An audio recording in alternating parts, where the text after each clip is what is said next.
Hello everyone, and welcome to Autocrat. This is episode 21. And we're going to talk about Oedipus, or Oedipus, or Platypus. I'm not sure quite how you pronounce that. I'm probably going to switch up many times during the episode. Let's get started! Yeah?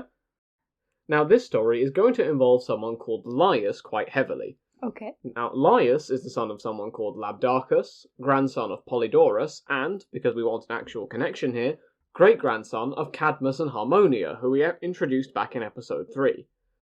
As we said, Laius was the son of Labdacus, who was king of Thebes. Now, Labdacus died when his son was just 1 year old, and after he died, a man called Lycus took the throne.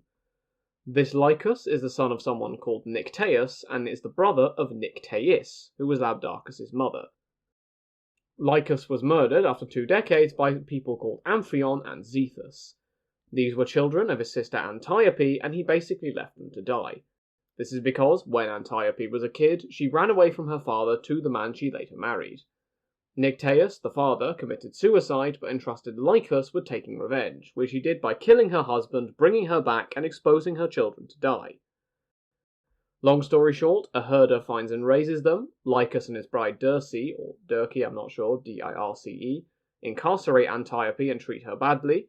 She runs away and stumbles onto a hut where her boys recognise her. They then kill Lycus. Amphion and Zethus become king of Thebes for a bit and kick Prince Laius out, presumably now a 21-year-old man. He lived with Pelops for a while, but became smitten with his son Chrysippus and carried him off. This also means that Laius is around at the same time as Theseus' grandfather Pythias, who we mentioned, if you remember, back in episode 19 as being a son of Pelops. Zethus became husband to Thebe, the one of the city of Thebes' name, and Amphion was husband to Niobe, daughter of Tantalus. Now, we will be getting on to Laius in a bit, but there is one last little story that I couldn't resist here in connection to Niobe, so consider this a long prequel to Oedipus' actual story. Niobe and Amphion had 7 sons and 7 daughters. The numbers vary a bit, but that's what I'm going with. Niobe says that she could count herself luckier than Latone, or Leto as I've heard before in the past, given that she had all these children. Now, Leto is the mother of Artemis and Apollo. She took issue with this bold statement and told her children to go after Niobe, in the style of a mafia boss, deal with them. Artemis killed all the daughters except one, and Apollo all the sons while they were out hunting. Again, accounts supposedly vary. Niobe left Thebes and went to her father's house, and while engaged in prayer to Zeus and crying, she was turned to stone with water flowing from the stone constantly. So someone has turned to stone? Yeah. Like Medusa? Well, Medusa turning people to stone, yes. Zethus isn't really mentioned again, and Laius became king after Amphion died, so finally we have Laius on the scene, and you may think, how is he relevant to Oedipus' story? Well, we'll get there now. He married a woman called either Jocasta or Epicasta, and I'm going to be going with the former. So we've got King Laius of Thebes and Queen Jocasta. Okay. Good so far? Yeah. There is at this juncture a prophecy we must discuss. Laius had been told not to have a boy or else it would kill him. However, Apollodorus specifically says that when he was drunk, he forgot this rule and, well, 9 months later, predictably, a son was born. Laius didn't want this child to kill him, understandably, so pierced both ankles with a brooch and tasked a shepherd with leaving the baby to die in the wilderness. Okay. However, herdsmen affiliated with the king of Corinth, called Polybus, found him and brought the child to the queen, who again I've seen multiple names for. I'm probably going to be going with Merope. He was adopted by the royal couple and given the name Oedipus, in reference to the swelling in his feet. He basically gets taunted with being adopted when he's a child. The text I used didn't specifically say adopted, but the translation of the word it used is basically like a changeling. Okay. So he basically, while he's growing up in Corinth, gets people taunting him that the king and queen of Corinth aren't actually his mother and father. He asked his mother, but she didn't say anything, and so he went to an oracle to ask about it. The god behind the oracle, Apollo, told him that he was destined to kill his father and sleep with his mother, which I imagine is not a prophecy anyone ever wants to hear. No, not really. Fairly obviously, Oedipus didn't want this. He therefore left Corinth and travelled on the road around somewhere called Phocis. While there, a rich man in a chariot came past with a herald called Polyphontes ordering him to make way, presumably in a very high-handed voice. When he wasn't fast enough, or else didn't get out of the way at all, one of his horses was then butchered in response. Oedipus saw red, and in response murdered both the man and Polyphontes. However, he then carries on along his way, and arrives in Thebes, learning of a sphinx tormenting the region. The sphinx is a creature which has the head of a woman, a lion's body, and also wings, so a bit of a mix. A new king had just succeeded in Thebes for some unknown reason, called Creon, and he was the brother of the king's wife. The Sphinx, descended from Echidna, as we discussed in episode 3, had been sent to the region by Hera. It was asking the people the riddle of what travelled on 4 legs in the morning, 2 at noon, and 3 in the evening. It had essentially gotten this riddle from the Muses, and was sat on Mount Phisium asking the people this question. The Thebans heard from an oracle that they would be saved once the riddle was solved, so fairly obviously they frequently gathered to ponder it. However, the end result was that they couldn't work it out, and the Sphinx would fly off with someone and eat them. Oh, wow. Now, Creon had become desperate. His own son Haemon had been eaten by the Sphinx, as had many Thebans. He therefore said that whoever delivered the city of Thebes could have the kingship and the wife of the old king as a bride. Okay, does she have a choice? Presumably not. There isn't a lot of agency involved here. Now, Oedipus comes along and actually solves the riddle. Yep, I knew the answer when you said the riddle. Yep, and what is it? Humans. Yes, it's humans. The 3rd leg is a cane when in your twilight years, so using a stick to walk.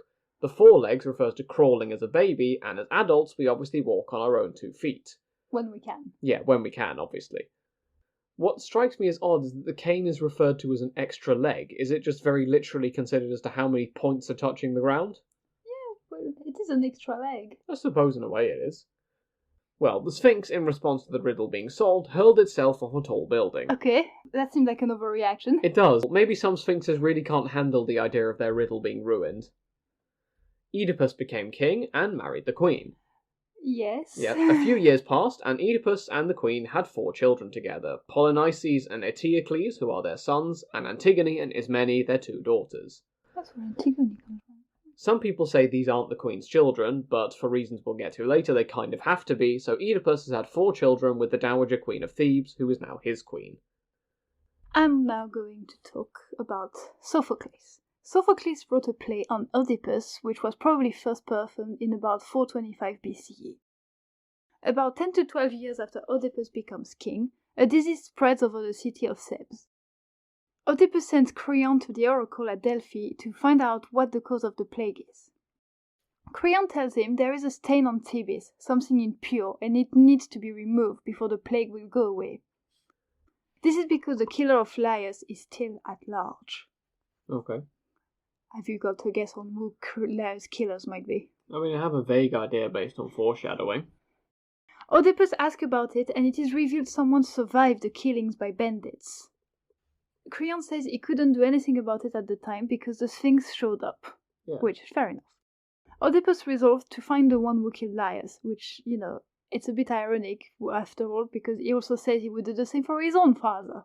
There's a big irony in this story, as you'll find out.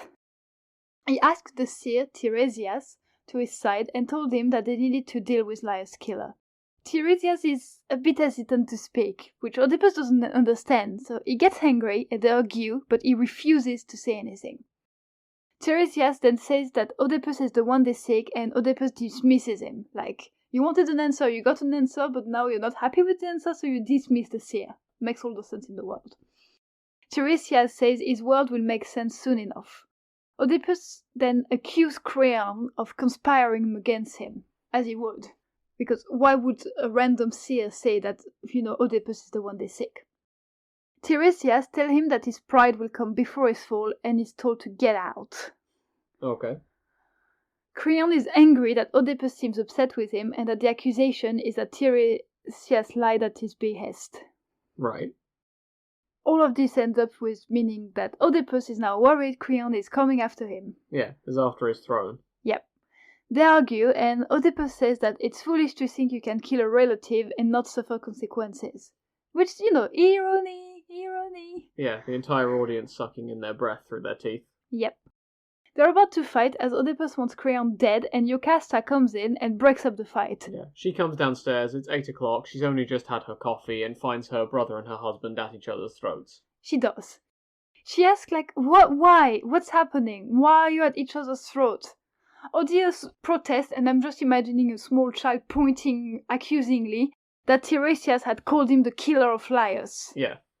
Jocasta reassures him and says that there was a prophecy that Laius' kids was to kill him, but it was exposed on a mountain and both his feet having an iron bar driven through them, avoiding Apollo's prophecy. Okay. So basically she's saying that he couldn't have done it. Yeah. Because the prophecy was that his child would do it. In my opinion, I find it a bit weird that she'd bring that up because, well, obviously in her mind, Oedipus is not her son or Laius' son. Yeah. And, Laius is dead, so it could very well be Oedipus who killed him. Yeah. She just likes backstories. Yeah, she's just explaining this, but still, it's a bit weird, in my opinion. Yeah. Oedipus is a bit troubled because of very far memory, but he can't really point his finger on them, and asks details of the killing, happening at 3 roads, crossing shortly before he became king of Thebes. Okay.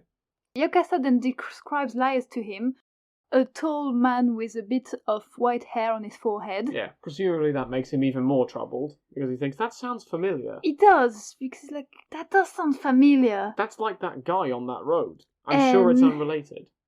He becomes more troubled when she says there were 4 attendants with Laius, and she then summons the survivor. Okay, now I think we don't hear from this man for quite a while after the main characters summon him, right? Yeah, probably not. Yeah. He's being summoned. Okay. So what's this guy's story? Well, apparently he had seen Oedipus on Laius' throne and asked to be sent to the mountains as a herder. So basically he's not here. He's not here. Right, we're getting him, he's not at court, give it a few business days. Exactly. Probably Oedipus shares a part of his story of before he became king, and he says that an attendant of someone he passed hit him on the head as they passed each other, and in result, he killed everyone got killed somehow. Yeah, the faint memory from earlier, sure. And privately, Oedipus is starting to thinking, maybe I killed Laius and should be banished, but I'm guessing he's not saying that out loud. Yeah, I don't actually know. I mean, everything in the tragedy is written out as if it's spoken out loud, but maybe it is just a niggling thought in the back of his head. Exactly. He wants the man to confirm the story of a large bending group to clear his name. Okay. He doesn't want to be the one who did that particular killing. He hopes that it's actually a group of bandits. Yeah, clinging to that one detail to make sure that he's not guilty. Jocasta, who is probably a bit troubled, goes to pray in Apollo's temple. I mean, it makes sense. We're talking about the murder of her ex-husband. Yeah. Someone else then arrives from Corinth to tell the news that Oedipus' father is dead from an illness in old age. So this is the king in Corinth? Yes. Right. It is. Oedipus is relieved because, not really believing that he's been adopted, he now thinks he can't be his father's killer after all, because he's here and Polybus is dead in Corinth. Yeah, I mean, he's worried he might have killed Laius, but there's no way that anyone other than Polybus, king of Corinth, is his dad. Yeah, because obviously he's not adopted. Yeah, those kids shouting in the playground, there's no way they had a point. Yeah. Jocasta wants him to forget it all and says, "What did I tell you?" But Oedipus is still worried because there's still the part concerning his mother. I mean, that is the more icky, horrifying part of the prophecy as he knows it, so I'm sure he would be worried about that.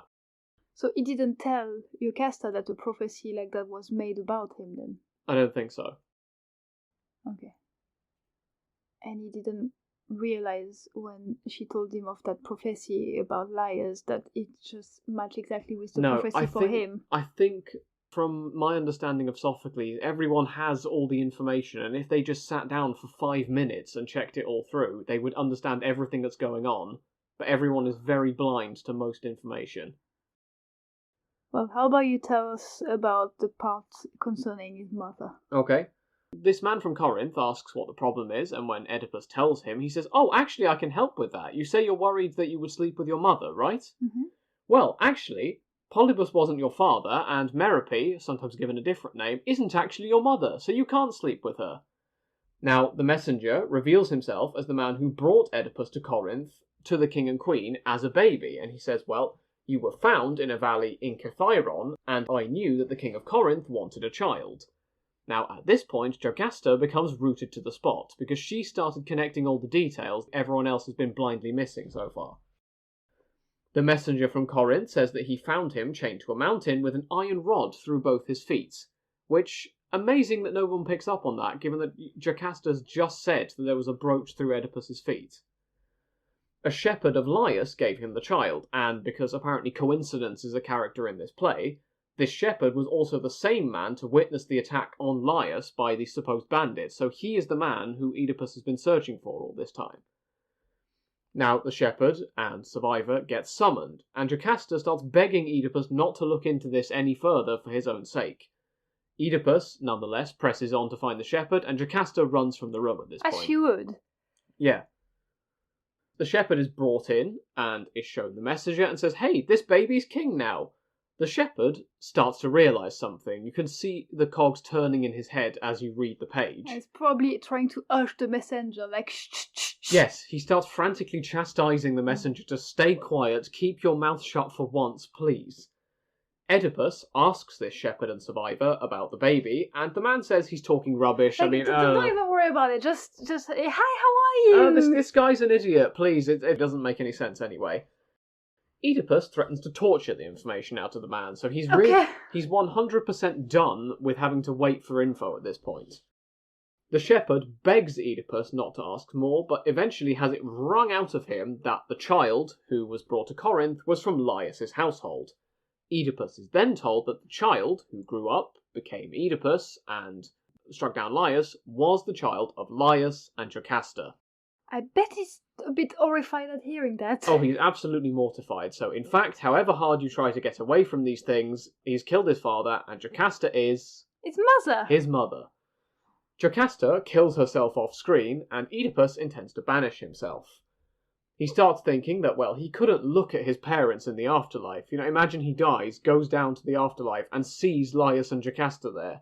He wouldn't be able to look at them, nor can he look anyone else in the eye while he's still alive, knowing what he does now. So, he then blinds himself. Okay.